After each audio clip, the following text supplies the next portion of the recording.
Good afternoon, and thanks for a kind introduction.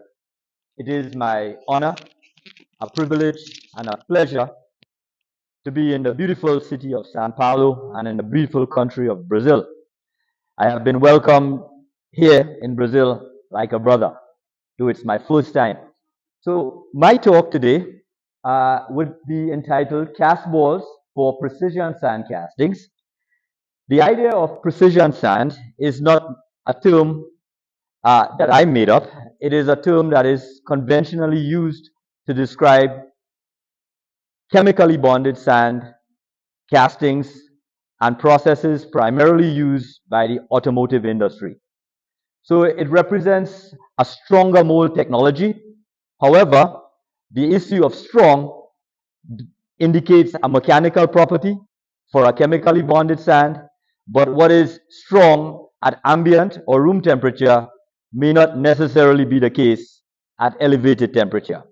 And for that reason, I have to describe some of the benefits, the testing, and then the prevention of casting defects relative to these precision sand systems that would prevent us from having these defects. These defects come back to haunt us ultimately in the finishing room, where it drives up the cost for us to do our business. Certainly, I'm representing the Curimbaba group from the standpoint of Castballs. However, this is not a sales pitch. My purpose is to suggest that there are superior materials that needs to be investigated through qualification. What I mean by qualification is a performance predictor. Metal casting, we have molten metal, we have a mold, and we have to fill that mold. In order to make a quality casting, we have to fill quality, we have to mold quality, right? And we have to have a quality alloy. If they don't meet at the mold metal interface, where the metal touches the sand, if there is a reaction, that reaction will give a quality that is deleterious or less than desirable to the outcome. So ultimately, if in the process of mold, melt, and fill, we can provide superior materials, ultimately we will get superior results from a casting. And that's what I want to share today. So, with that, let me advance our slides. This is a rough estimate of the time I'm going to take to discuss why castball ceramic sand technology, meaning the purpose of it, again, precision sand, and the ideas of control. Prevention of casting defects is where I want to spend the most of my time, and in order to do so, I will be doing a comparative analysis with some new or novel techniques that are adopted by the American Foundry Society, AFS, to show that there can be, in fact, a benefit in using a superior aggregate like castballs. So, I will start by showing you some data relative to funded research programs by the AFS that started prior to the pandemic period. The granular media that was studied by the AFS are listed here A through G. A would be an example of a granular media that was sintered. So too is B, neither of which is castballs. None of the materials, in fact, C, D, E, these materials are either natural or fused, and then a natural bauxite material was studied by the AFS, and one of their workhorse silica sands as the control in the experiment. So,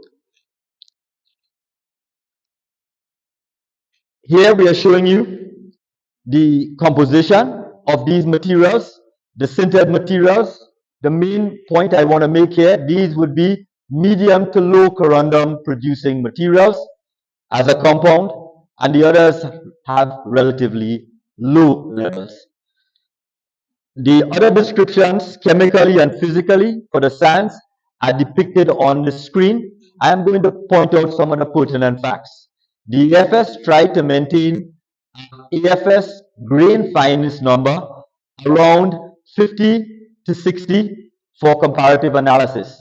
Some of the natural materials we couldn't get within those ranges, but this is what an AFS steering committee, a steering committee of experts, required us to use at Western Michigan University in our studies.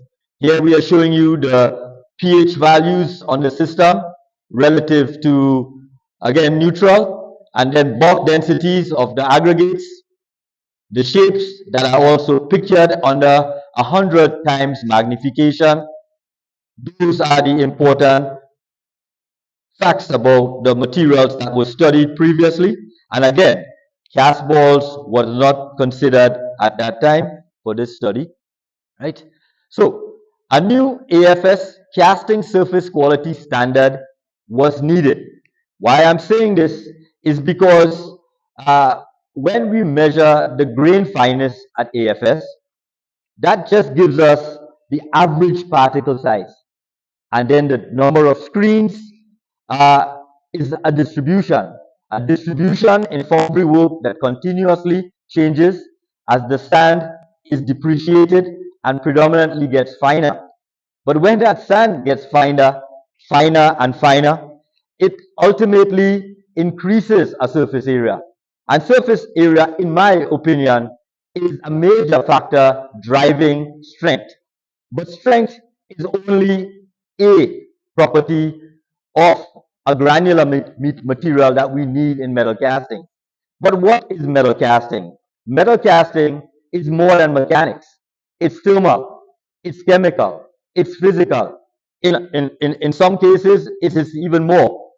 When the metal touches that sand mold or wall, the reactions are thermochemical, thermomechanical, thermophysical. And for these reasons, we needed to study surface area as well as new technologies that could get us the related properties in the sand. So these are updated techniques where we use optical comparators to check the finish. Surface roughness is a defect. We just don't accept today what comes off the mold metal interface. We have to find something superior that is digital. We are dealing in a world today that is Foundry 4.0. We need to make instantaneous decisions about the level of quality before it leaves our foundry so that we could make the changes, as I suggested before, mold, melt, and fill, so that we are producing quality. So, going forward, there is no relationship between the AFS grain fineness number for as-cast chemically bonded sand. Nothing more than the fact that a finer sand should give us a finer or smoother finish. That's all. But if you have the inappropriate aggregate or the inappropriate bonding agent, we can cause a deleterious circumstance in the process. With respect to the breakdown of sand and how we can compare that, the issue with sand depreciation is the fact that if we compare it as a distribution, the larger particles protect the smaller particles. Or another way of saying it, if I am in a fight, I have to fight in my weight class. I will not be a heavyweight or super heavyweight fighter. I will lose. So to compare these sands, I have to choose the aggregate that is most common. Usually that is the GFN, the grain fineness number. We screen for that, and then we have to compare it in the foundry process by the mechanics that provides the attrition. The two major means of breakdown in a granular media is impact. Bang, bang, bang, and then the rubbing action, that is where. We must look at both of them. Otherwise, we will end up with these sinusoidal depictions of a distribution that tells us nothing. So when we study materials, we have developed at the AFS a pulverizing as well as an abrasive wear test for foundry sands. These particular tests are run at ambient temperatures or room temperatures as well as the elevated temperature test. In the case of this presentation, most of what I will relate to is cast iron temperatures. So we would test these materials in impact and abrasion. Furthermore, we have studied the changes in these ceramic sands. For example, on this slide, I'm showing you one of the sintered sands that I pointed out before compared to another sintered sand.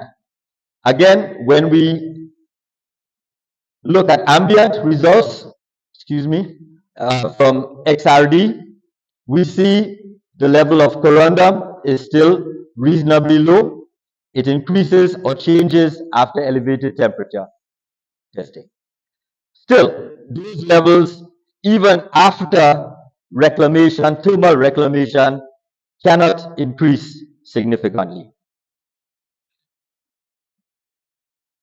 This is just some data relative to the pulverizing index that we run at room temperature and elevated temperature. As you see, the materials with the higher levels of corundum perform better. The higher the number in pulverization index means less breakdown in impact and wear. But what if we have a sand that was not a part of that AFS study that contains even higher levels of corundum? Okay, so this particular slide shows where I'll be taking my discussion further. Relative to our work, I am looking at a sand made right here in Brazil, CASTBALL. The chemical composition that will indicate a material of much higher levels of corundum. I've indicated our measurements indicated greater than 80%. This material is more abrasion and impact resistant, and the durability is beneficial to the thermomechanical reclamation of such. For our studies, we looked primarily at an average grain fineness number, about 70, and it shows the surface area, the bulk density, the fusion levels, the neutral pH, and the sphericity and roundness that are very high for this sand that we will compare to the same silica sand that I showed you previously.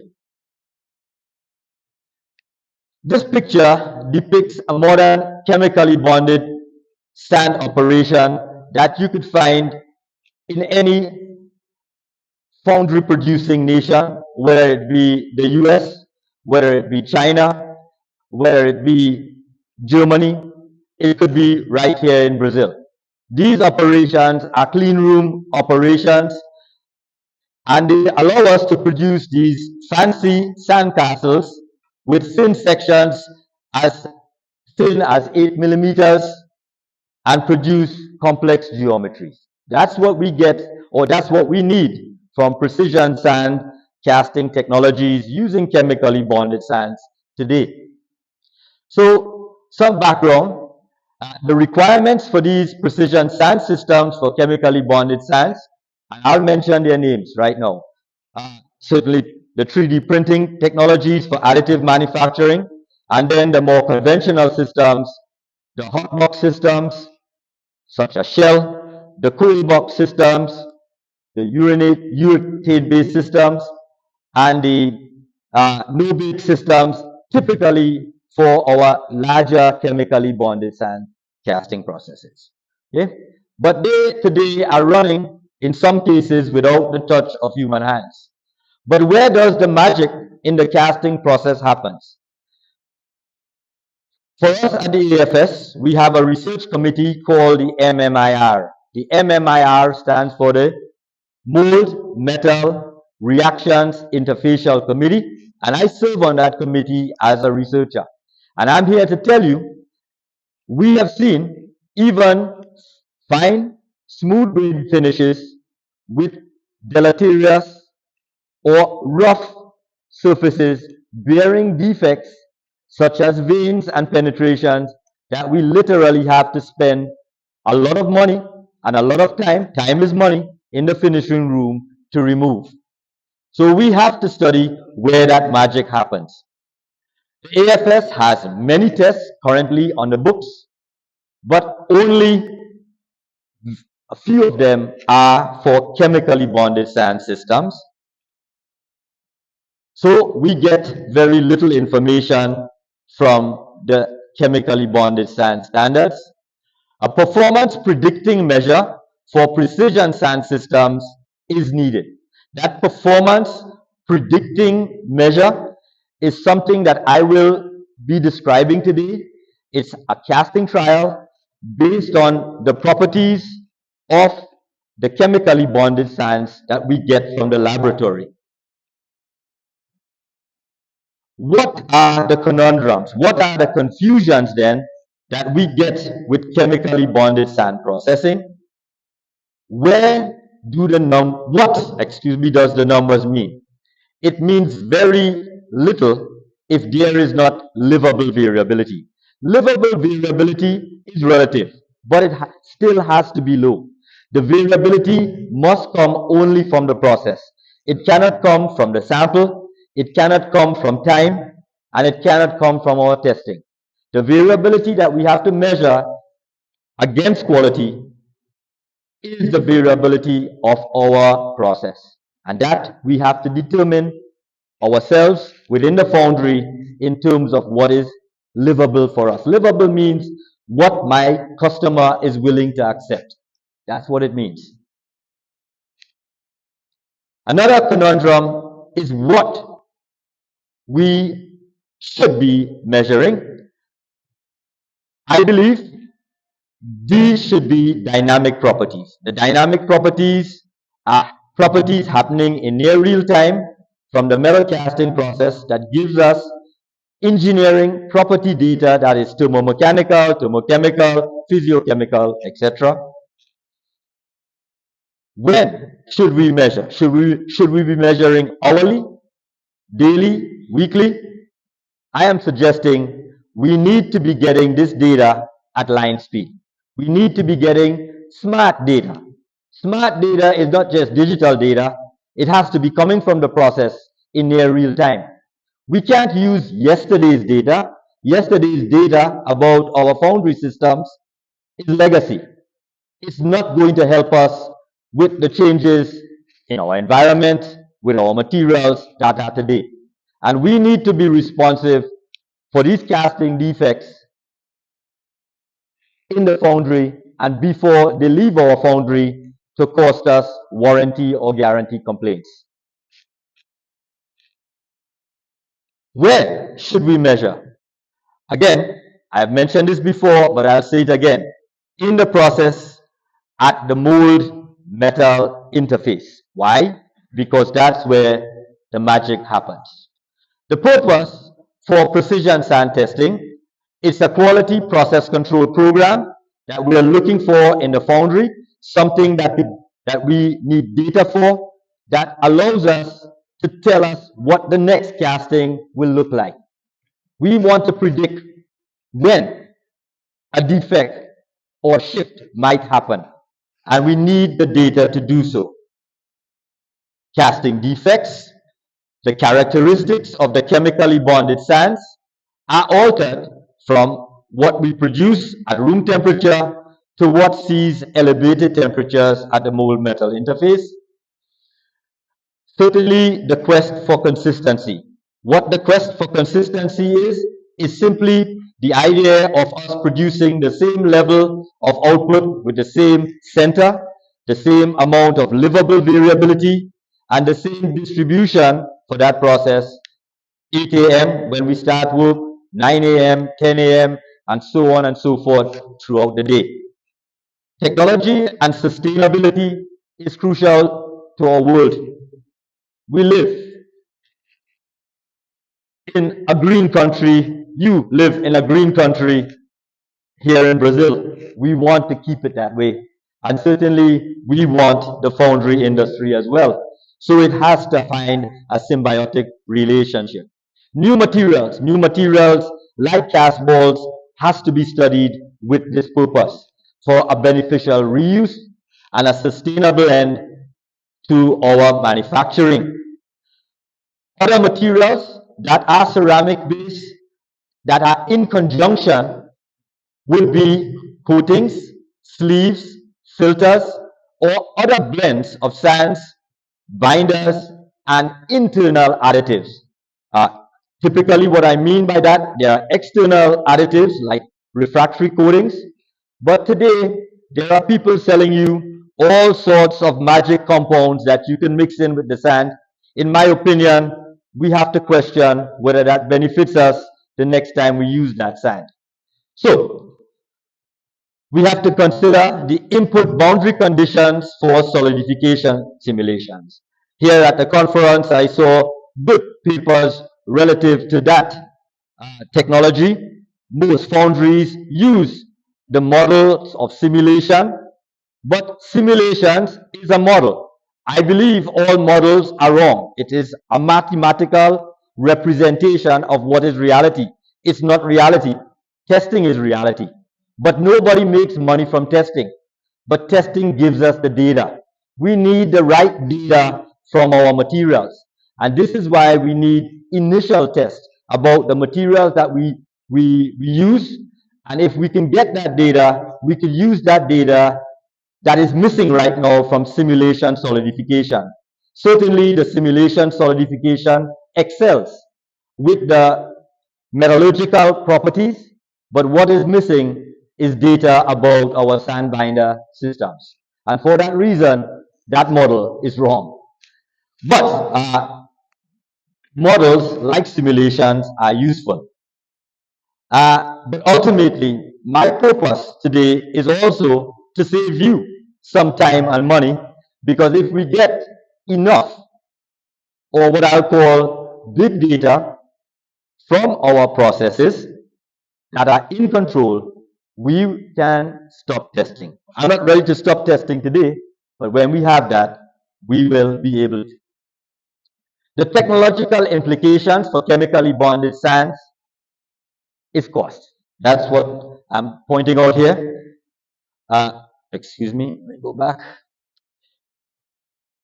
We have rapid mold developments for precision sands in our automotive industry. For precision sand, and SPM is the acronym for semi-permanent mold. That's where we are putting a sand core into a metal die to produce a casting, something like a sport rim. Those processes are running today, at least in Michigan, at 60 molds per hour. That's where I'm getting this data from. Alternative molding media that we're using in the industry, as I mentioned, the conventional processes, again, hot box, no bake, cool box, and in some countries, they are literally injection molding cores at very high speeds, much higher than 60 per unit time. And then 3D printing technology is gaining some market share, some larger market share relative to the conventional processes. So we need to know what's going on with them. The traditional casting trials that we run in our foundry, it takes a lot of material, a lot of time, and it's costly to do. Can there be a simpler model to give us the answer to qualify our sand binder systems relative to the alloys that we use, not only for temperature, but for the chemistry as well as the metallostatic head pressures that we use? So the baseman and the step cone that were once standards are now replaced by technologies that I will show you today. The qualification strategy for chemically bonded sand, molds, and cores follow this type of analogy where we can say, where mold 1 can be the same as mole 2, it can be the same as mole 3, and it can be the same as the nth mole. But today, with technologies like 3D printing for chemically bonded sands, these molds and molding materials does not have to be the same mold 1 to mold 2 to mold 3, or it can change to the nth mold. But we still will need the data at line speed. So the questions that we have to ask are, does the sand dish-shaped specimen, the sand dish-shaped specimen is an AFS specimen that is 50 millimeters in diameter, and the thickness is 8 millimeters. And that's why we describe that dish-shaped specimen that is a standard at the American Foundry Society as a cookie. Hopefully you like cookies, because you're going to hear the word cookie a lot today. So we are using the cookie substrate to represent the mold and core. We want to know if it will vary, meaning change, mold to mold, core to core. Does the sand dish-shaped specimen vary castings to castings? Where do we get the cookie from? We get the cookie when we make that core or mold. We have that in our tool. We produce that when we 3D print. So I am saying no to the dog bone. We don't eat dog bones. Cookies are better. And I'm saying no to the Kit Kat bar. It's not that they are bad specimens, but with these specimen types, we only get mechanical properties. What I want to show you is that with the cookie, which is a simple shape, we cannot reinvent the wheel. We don't reinvent the wheel. We get shape factor advantage. If I put heat at the bullseye, right at the center of the cookie, I know where that heat will go radially or axially in that cookie. But if I have a sexy shape like the dog bone and I put heat or stress on that, it is non-uniform. Similarly with the Kit Kat bar. But the most important point is that in the complex shape, we could have stresses due to the ejection of the specimen from the tooling. That shows up as stress on the casting. Similarly, with heat transfer, as I mentioned, with the simple geometry, we can model that more effectively to get the appropriate data. There was a paper that I did some years ago at the World Foundry Congress in Incheon, Seoul, Korea, and there's a technical paper that shows why there is more consistency, or in a simple sense, less variability for chemically bonded sands using data from the cookie. Today, I will show you the tests that we use to gather data from cookies. Again, the specimens must be representative, meaning it has to come from the process, and if we can, let's get that data today when we are making castings in the process. So for the shell process, shell is a hot box process. I am going to have a back. This will be a video that shows you how we use the shell hot box process to make a cookie. By the way, I want to acknowledge all the sand testing equipment developed at WMU. This was with the kind and generous research support by Shinto Kogyo, Japan. You will see their name on our equipment. This is an aeration shell process that we blow on the low pressure. With low pressure aeration technologies, you make a much tougher shell core than by gravity or high pressure air. So this would be an example to represent now the substrate for shell. Okay. Next, I want to mention how we use this process in industry. We take the recommendation from the binder supplier. They suggest if we are aluminum, if we're iron, if we're steel foundry, what we should be making our cores at. I don't necessarily subscribe or believe that, but at the end of the day, the process benefits are, again, for precision sands, superior finishes. Again, what we want to look at here in finishing are the lower the numbers, the better that surface finish. And then another consideration, the only other property we get are hot strength values and the tolerances for non-ferrous castings. Sorry, I gave you inches here. I will convert that to metric a little bit later. But again, we are always looking for tighter and tighter dimensional tolerances on these processes. Okay. One of the major problems with shell is that it needs visual acuity. We have to use our eyes. And when we cure the shell sand, this depiction is saying my cookie is severely undercured. This cookie is severely overcured. Maybe in the undercured cookie, it may lead to gas-related problems. In the overcured cookie, it is a friable issue. And this khaki tan color is perfectly cured. Now, that's what I might be seeing with my eyes. If you have better than 20/20 vision, you might be seeing a different color. We know we don't always see that the same. But now, what if that sand, an opaque sand? We do not know when we are cured. So this is why we need qualification techniques around this chemically bonded sand process, and we'll show you how we establish the optimal conditions for this process in cure. Okay. Next process is the cold box process, and this is showing you some tooling. This is a 3-piece tooling, but it can be more. To give you some ideas, we have to vent this tool around the parting line, and then some simulation for blowing the cold box system.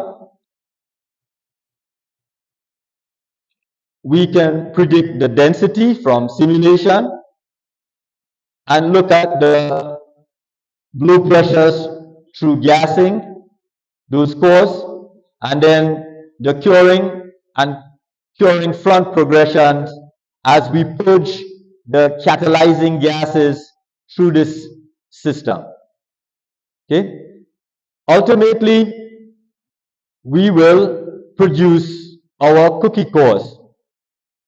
This would be an example of such, and how we make the specimen tree on the phenolic urethane cold box specimen and tooling.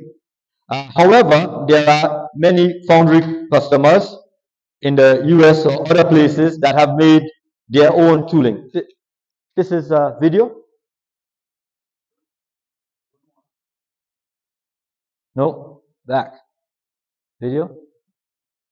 Yeah. Right. This will show just a simple tool that they are producing the cold box specimens in that process.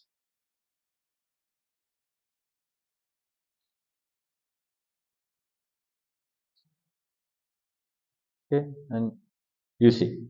Next. Next.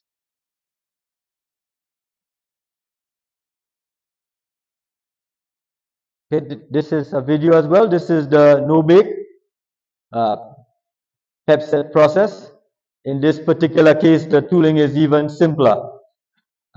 The operator, at the time they are making their cores and molds, they can take a sample of sand and just strike it off. This is, again, a very simple approach to producing the cookie specimen. But ultimately, whatever the process, hot box, cool box, no bake, we can also try blends in the system. Here is systems with 100% silica sand. Here is maybe 100% chromite. Here is 50-50. Here is 80% silica sand, 20% chromite. Here is 80% chromite, 20% silica, and you can see 40-60, 60-40, any blend you want to try. For heat transfer purposes, what is the benefit, or maybe you want to consider reducing the cost of your aggregate. We can try that. With 3D printing technologies, I showed yesterday in a presentation, we have a model, and that model is a dodecahedron. It allows us to produce 13 specimens, 12 of them on the faces of the dodecahedron, and one that we randomly print in the center of the model. This is the cookie cage. The cookie cage allows us to ascribe the position in the bill box, the height, the orientation, the print direction, so we can understand how these may cause variation in the metal casting process. These are the actual cages. This is the one cleaned up after the archaeological dig, so to speak. But after we have our specimens from our various chemically bonded sand processes, we are ready to get data. Data that we have these AFS tests. These AFS tests are now documented in the AFS Mold and Core Handbook circa July 2018. So they are in the 2020 edition of the AFS's Mold and Core Standardized Testing Procedure Manual. We have a thermomechanical test. This is the preeminent test for cookie testing, the thermal distortion test, also known as TDT. We have a hot permeability test.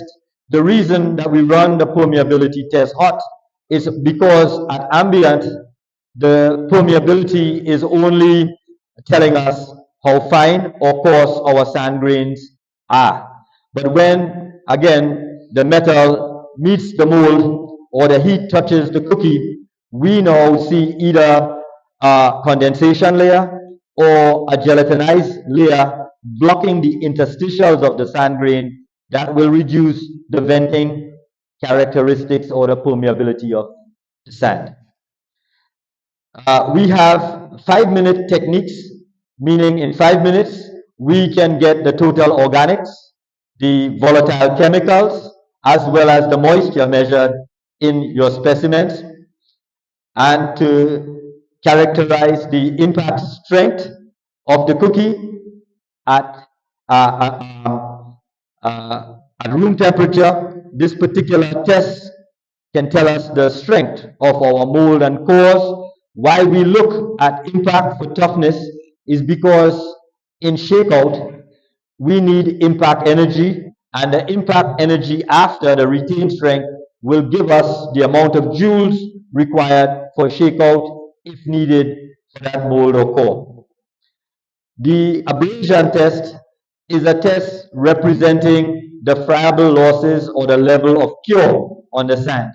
It is indicating, it is indicative of an operator rubbing his or her hands on the sand mold. And if there are erosive losses, we know where that sand ends up. If the molten metal flows in the mold, it ultimately can end up in the pattern cavity. Okay, so some more information individually about these testing. The LOI test is the loss on ignition.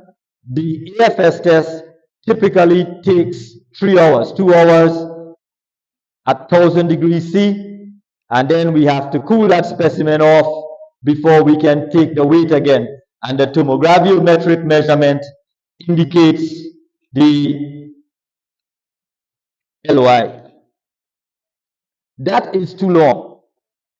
That particular test, if we are waiting 3 hours for that data, and there is a hydraulic line leak on our sand or so, and the organics go up in our sand, we are making casting defects as fast as we are making molds.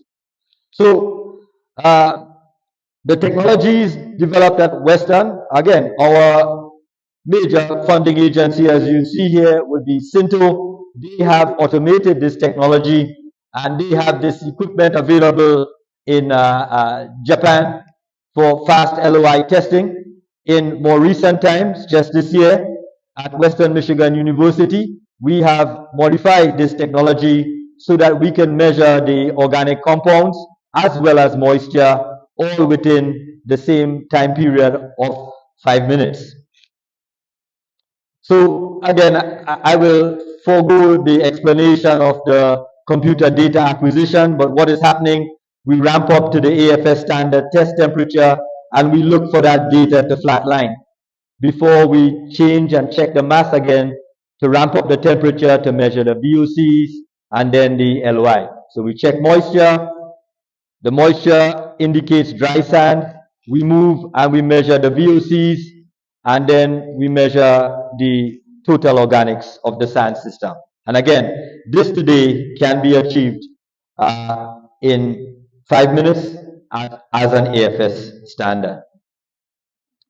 The permeability is a long and drawn out formula that the AFS gives a number that is a complex measurement that literally tells us very little. It only tells us how fine or coarse the sand would be, because this test is standard runs at ambient.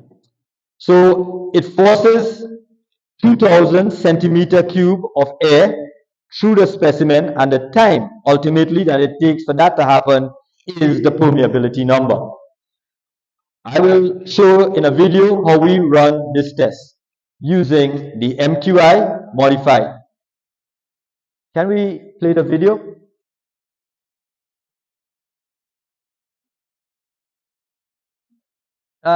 It's okay, we can play this one. Go ahead. It's the same idea. So the specimen is gasketed and it's placed in a tube.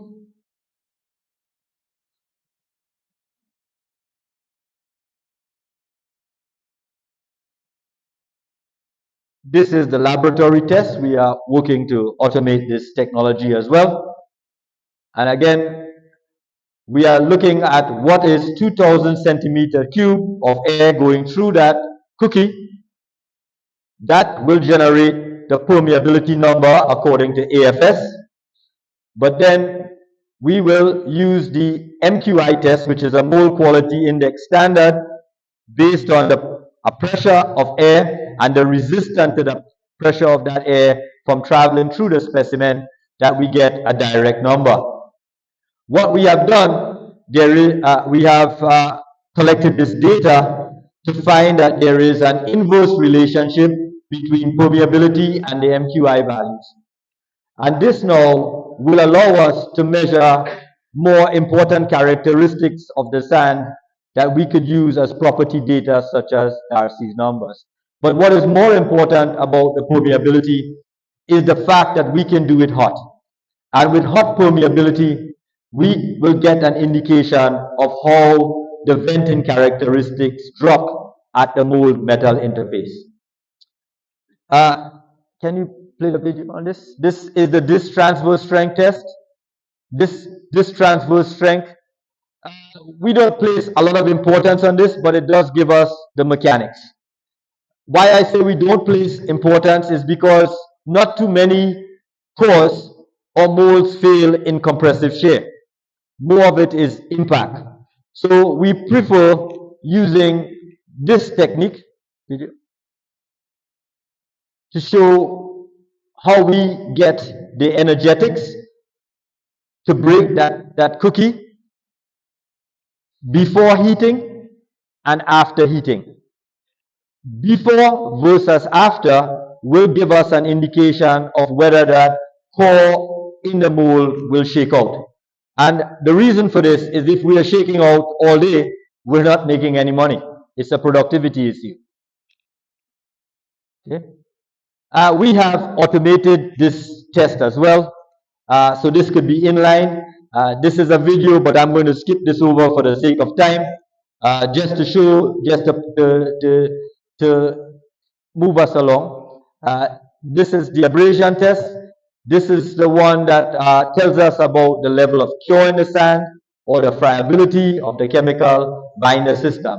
It's a ceramic ball that is 4 millimeters rotating against the specimen at a predetermined load for 20 rotations. And we look at either the depth of penetration or the losses of sand as a percent. That is the function of the friable losses from abrasion. It's representing the molten metal flowing past the chemically bonded sand. So from this data, from these tests, we get data, but the preeminent test for thermomechanical testing is the thermal distortion test. The expansion, contraction, and degradation experienced by the molar core under the extreme heat and liquidus pressure of the molten metal. What this means is that in our casting process, certainly we as foundry people, we like to think of temperature. But it's not just temperature, temperature, temperature. Equally stressing in the casting process is the liquid metal pressure that is measured by rho GH, and as it presses against the mold wall, it is the opportunity to cause deleterious conditions such as veining or crack propagations. So here is a scanning electron microscopic shot, or SEM. I have tracked this particular crack on this SEM that occurred on this cookie, and if we note this location on the sand grain at lower magnification to higher magnification, you see the binder bridge. And this particular crack opening now is about 2 millimeters. If we wet that with molten metal, that particular expansion, could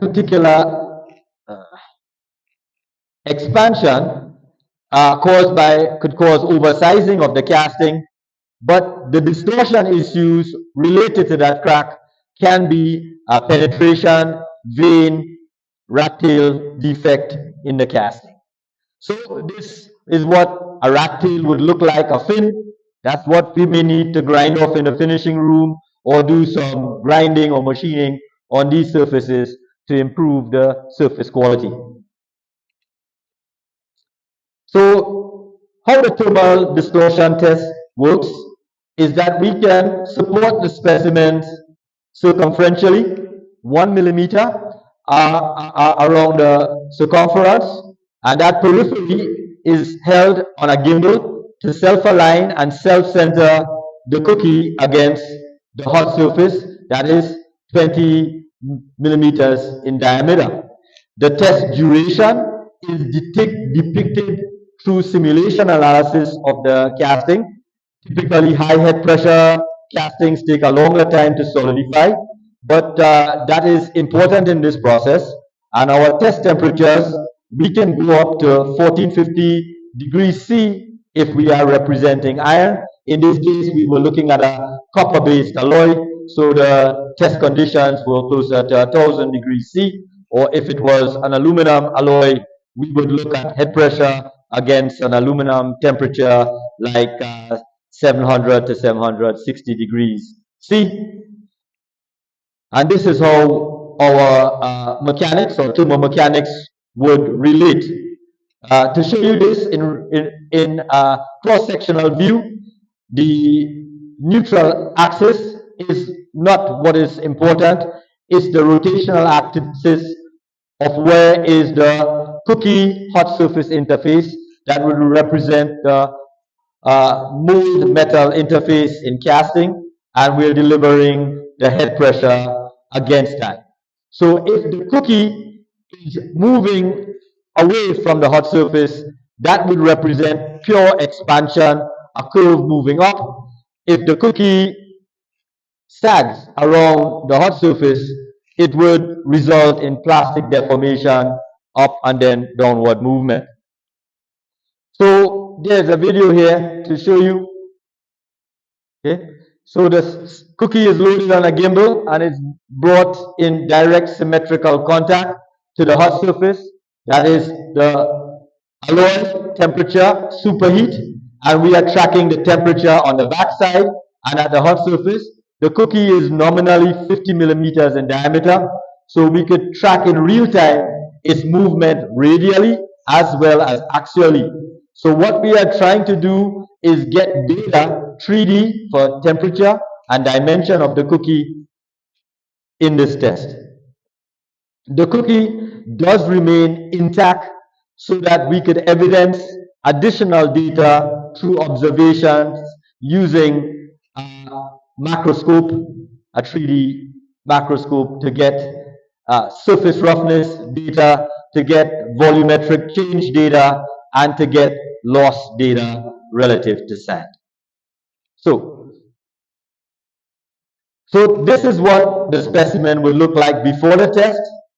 This is the heat affected zone, the HAZ, or heat affected zone, where you literally are burning out the binder systems. When that binder system is blown away, you could see where at one time there would be a vein or crack in the system, and that hairline crack on the backside. That we could indicate, and we know when that's happening. How we know when that's happening? We have data from a thermal distortion curve. So here I'm showing you, for example, 4 different sand binder systems. The sand is the same size and distribution in all cases. It's the same sand, but we're using a shell hot box system, a urethane cold box system, a furan system similar to what is being used in 3D printed, and an alkylate isocyanate oil that would be more common in no-bake systems. And the percent binder is held constant for each. The only reason that we're keeping the binder system constant here is so that we do not indict any chemistry. And what we see from that control experiment about the origin, the vertical axis shows the displacement or distortion, and this is time as a function of temperature. So we are testing at a steady state, and we are looking where then will that casting solidify. We don't want too much movement, nor do we want cracking. But what we see is that the thermal distortion test can distinguish between the different systems because of a thermomechanical signature relative to a percent binder being held constant as well as the sand. So that we know that the issue of distortion is more a cause of the chemistry rather than anything else. And if there is a crack propagation during the test, it is indicated by an inflection point. So we know how long it takes for that crack to develop. If the sand binder system cracks and there is liquidus in the metal, that's where we get a vein, that's where we could get penetration. But if the crack occurs much later in the test and the iron has skinned over or solidified, then we don't have to worry. That crack will help us shake out. So we have evidence, we measure that crack propagation relative to the heat affected zone, right? Again, there are other additives, as I mentioned, engineered additives that we can place into the recipe. Again, the cookie is nothing more than a substrate to allow us to study whether our refractory coatings are insulative, chilling. Are they preventing the defects we want them to prevent, or am I better off using a superior sand binder system? So these coatings are used to prevent these expansion defects, as I've shown, gas defects, and erosion defects such as inclusion and spalling. What spalling is the idea of that heat transfer due to radiation, not convection nor conduction, but radiation that hits the ceiling of the mold, and sand falls away, and then later metal touches that to leave an uneven or rough surface. That's what a spalling defect is. And I know you know what inclusions are. But here, these defects are rendered on this rotor or this impeller, propeller, that is shown here. And we are looking at, does the refractory coating technology provide a marginal benefit to alternative molding media? That alternative media, if we're using a ceramic sand, a more expensive sand as opposed to silica sand, does that really give us a benefit? Because to put a coating on, it's like putting a Band-Aid. Does the Band-Aid heal the cut? Or could the cut heal without the need for a Band-Aid? But we have to pay for that Band-Aid, And in this case, we have to dry that coating. It takes time and energy. So again, we are looking for superior aggregates. This video. So this is how we would study the coating effects, because the coating effects for rheological characteristics of a coating, it's a function of dip time. And every, sorry to be sexist, but there is only men here. Every man shakes differently. So in this case, we have to allow that to be controlled, the wetting and the leveling of the refractory coating to control the level and depth of penetration. We study from the coatings the percent solids, surface tension issues by contact angle measurements. That gives us this data. If you're interested in rheological controls for coatings, there's a paper that I was produced and published at the AFS circa 2010 at the AFS. So all of this type of data relative to contact angles, here is a fine sand, here is a coarse sand, and the related rheological properties such as shear, they can be documented well. But we do know if you use the coating the wrong way, the coating changes 8 a.m., 9 a.m., 10 a.m. You can't blame the sand binder system for that. You have to control your coating separate for that. So the question as well is the proud coating layer. The proud coating is how much coating above the nominal level of the cookie, or how much is needed for mechanical interlock subsurface penetrated layer. That subsurface penetrated layer and the proud layer can affect the insulative as well as the chilling behavior of the refractory coating technology, as well as permeability. So here is the nominal level for coating, no proud layer, everything below the nominal level, and with coating we can see that it affects the permeability. So permeability increasing with less coating, we literally can use permeability data to tell us how much coating is there. Okay? It is a direct relationship. We have measured that. So here are specimens cookies, uncoated. These are naked cookies after thermal distortion, and the back side of the specimen. Again, the pyrolysis, this black layer, we can measure how much organics is left. And there is significant. There is 40 to 60% of an organic binder there. It's not gone. This is with the coated. This is a micrographite coating. This is the heat affected zone. There is a fine crack. But on the back side, you can see that that particular coating is protecting that loss of sand relative to that situation. The video here, please. So I will use low pressure, 0.003 megapascal, something like that, low pressure to blow that coating away. And there is where we're showing you those pyrolyzed regions.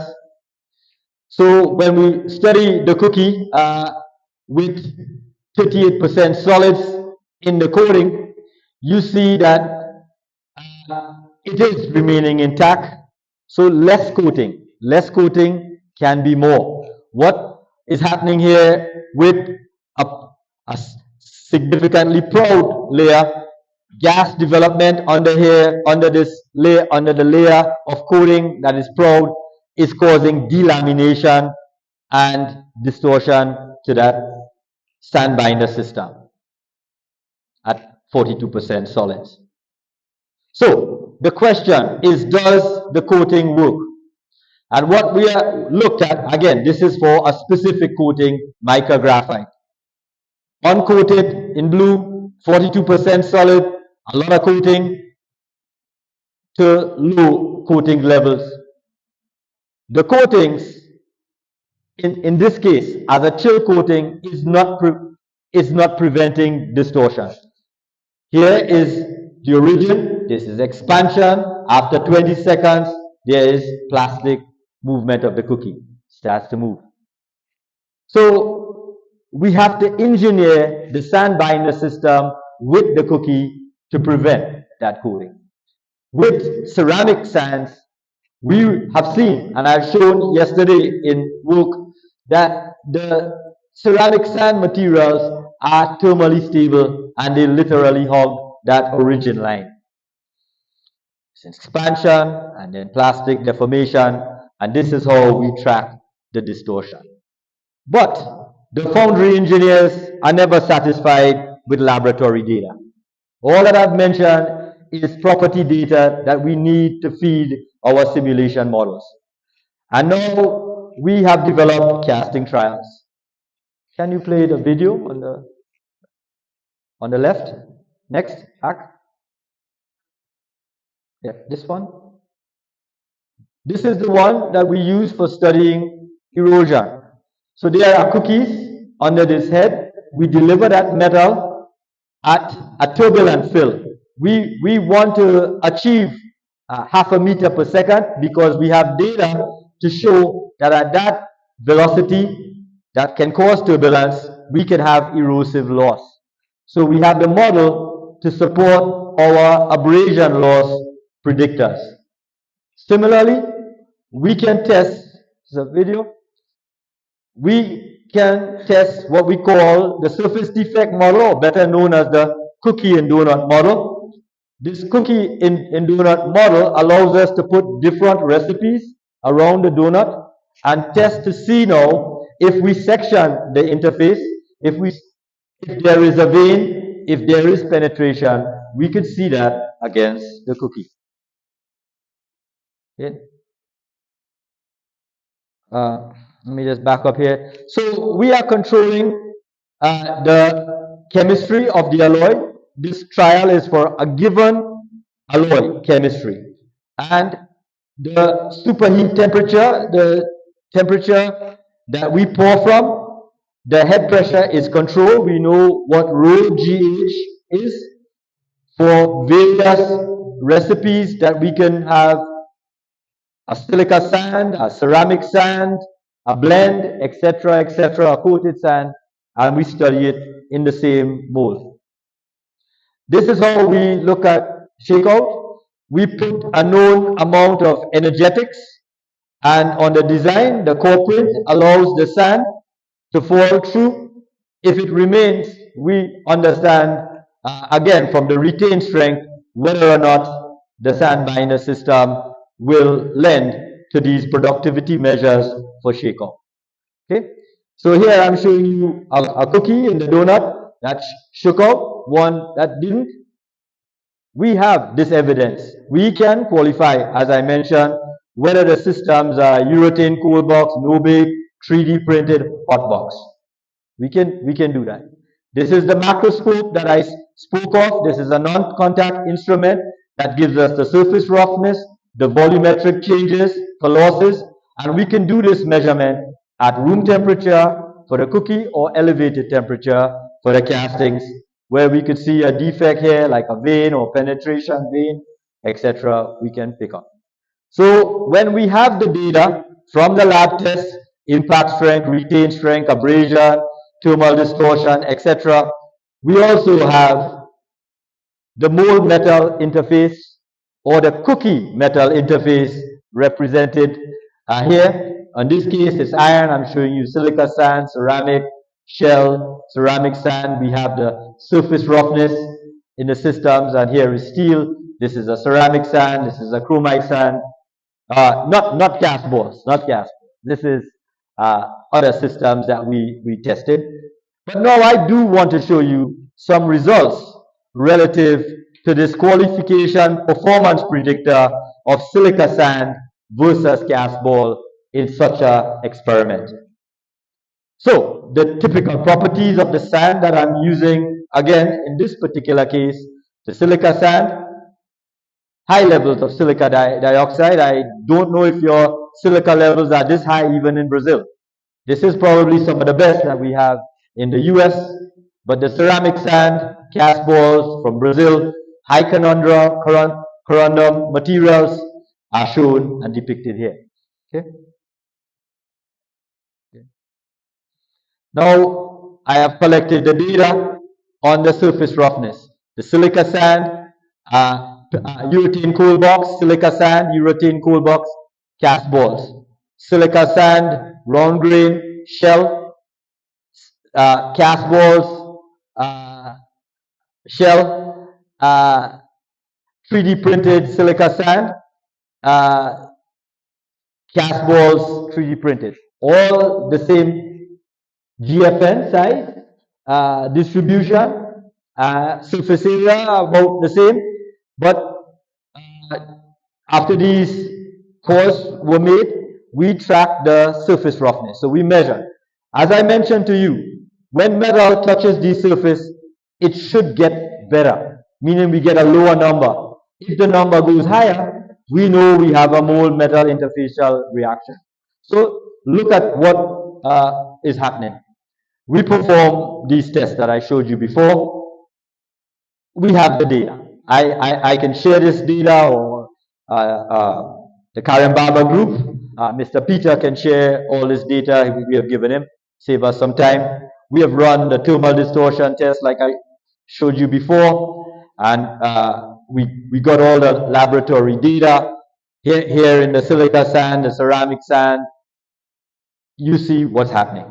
But again, the foundry engineers, they like to see what is happening on a casting trial. So again, from the thermal distortion test, we want you to see, I'm pointing silica, silica, silica, cast balls, cast balls, cast balls. Look at the thermal distortion. It's all reduced. It's all significantly lower, radially or axially. There is literally less losses relative to certain systems, but in overall distortion, the ceramic cast balls is better. But what about the casting trials? That's the qualification. The issue here, we put the cookies in the donut. In this case, we poured a grade 30 iron, a pouring temperature of 1434 from 20 centimeter head pressure. Again, to show you the model, just in case you were sleeping the first time, right? This is the idea, but there is some important information I want to show from the simulation. I want to show where the hotspot is on the cookie. This time, I want you to observe this information. So the solid fractions, as we run this, is going to be right here. Right here, it's 2 o'clock, but on the back side, it's 10 o'clock. Please remember those locations, right? And again, this is poured in a very quiescent fashion. But by the way, I want to go back here and play this again. Here is the velocities. Can't get it. Let me see if I go back. Forward. Yeah, it doesn't show. But please believe me, I will show you the data. We are less than 1.5 meters per second. So very quiescently filling, very slow, no turbulence for this iron condition. The hotspot, as I reminded you, is 2 o'clock and 10 o'clock. So let's look at the casting. Here is silica sand, defect at 10 o'clock. No defect. Look at the surface roughness, same. I don't measure this. I'm only measuring the surface roughness right there, right at this 35 millimeter diameter blue spot. But silica sand, defect 2 o'clock, right where the hotspot is. Again, cast ball, no defect, clean for shell, resin, 10 o'clock defect, like clockwork happening. And the ceramic 3D printed sand, clean. In this case, you cannot afford this defect. Why? The mold in 3D printing is more expensive than the metal. So in this case, again, regardless, 3D printing or conventional process, you do not want these defects. The reason that I'm pointing out specifically, this is a penetration. We know this is not erosion. And that's why I'm telling you it's a 2 o'clock, 10 o'clock defect. But more specifically, our Surface roughness values for the ceramic sands went down, meaning no mold-metal interaction, the smoothness is superior on those castings. And in a nutshell, that's what I wanted to show you. I'd be happy to take your questions.